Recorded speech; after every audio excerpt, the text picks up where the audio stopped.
பிரான்சில் வீதி பாதுகாப்பை பலப்படுத்தும் நோக்கில் அதிவேகமாக வாகனம் ஓட்டுபவர்கள் மீது கடுமையான குற்றவியல் நடவடிக்கைகளை மேற்கொள்ளும் புதிய சட்டத்திருத்தம் நேற்று முதல் அமுலுக்கு வந்துள்ளது.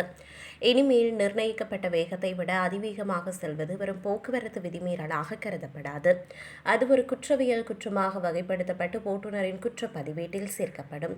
புதிய விதிகளுக்கு அமைய அனுமதிக்கப்பட்ட வேக வரம்பை விட மணிக்கு 50 கிலோமீட்டர் கூடுதல் வேகத்தில் வாகனம் ஓட்டுபவர்களுக்கு அதிகபட்சமாக €3750 அபராதம் மற்றும் 3 மாதங்கள் வரை சிறை தண்டனை விதிக்கப்படலாம். இதற்கு முன்பு இத்தகைய விதிமீறல்களுக்கு €1500 அபராதம் மட்டுமே விதிக்கப்பட்டு வந்த நிலையில் இப்போது தண்டனை பல மடங்கு கடுமையாக்கப்பட்டுள்ளது. அபராதம் மற்றும் சிறை தண்டனை தவிர கூடுதல் கட்டுப்பாடுகளும் நடைமுறைக்கு வருகின்றன. அதிவேகமாக ஓட்டப்பட்ட வாகனம் பறிமுதல் செய்யப்படும் என்பதுடன் ஓட்டுநர் உரிமம் 3 ஆண்டுகள் வரை ரத்து செய்யப்படலாம்.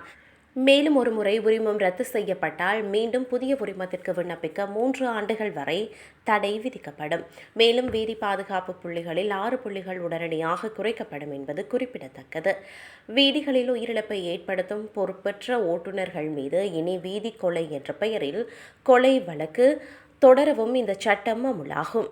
வேக வரம்பை 50 கிலோமீட்டருக்கு மேல் மீறுவது என்பது தற்செயலான தவறு அல்ல. அது வேண்டுமென்றே மற்றவர்களின் உயிருக்கு ஆபத்தை விளைவிக்கும் வன்முறை செயல் என பிரெஞ்சு வீதி பாதுகாப்பு அமைச்சர் தெரிவித்துள்ளார்.